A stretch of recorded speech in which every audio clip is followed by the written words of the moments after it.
The EDSA Busway, along with other programs started during the pandemic, has provided numerous benefits to many. What these benefits are, who are benefiting, and how the EDSA Busway does it are discussed in Motoring Forum.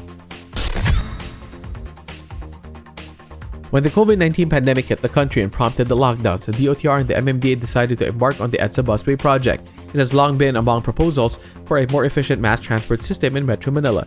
The concept involved dedicating the innermost lane on both sides of EDSA for buses with loading and unloading bays, also in the middle of the metro's main thoroughfare. The idea was for buses to have a faster turnaround using the dedicated lanes, avoiding traffic congestion and allowing faster travel times for commuters.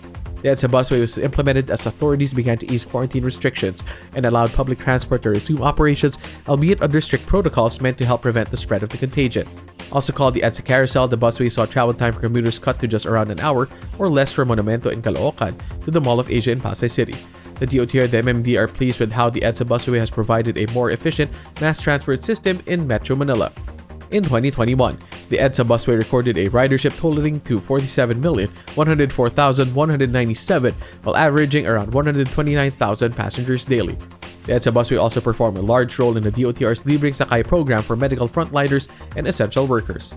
The free ride program is complemented by the Service Contracting Program or SCP, which provided subsidies to POV drivers and operators in order for them to sustain operations even under capacity restrictions.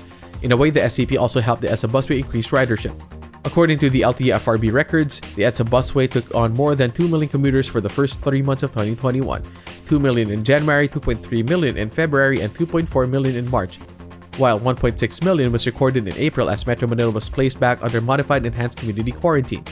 Ridership was recorded at 2.6 million in May, 4.6 million in June, and when the SCP ended, 3.6 million in July, and 2.2 million in August.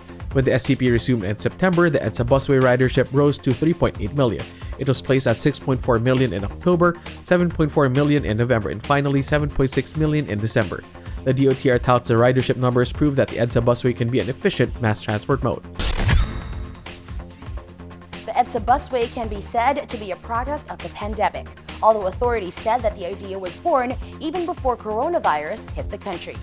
It's a concept that turned out to be a success and should be continued as we are now in the new normal.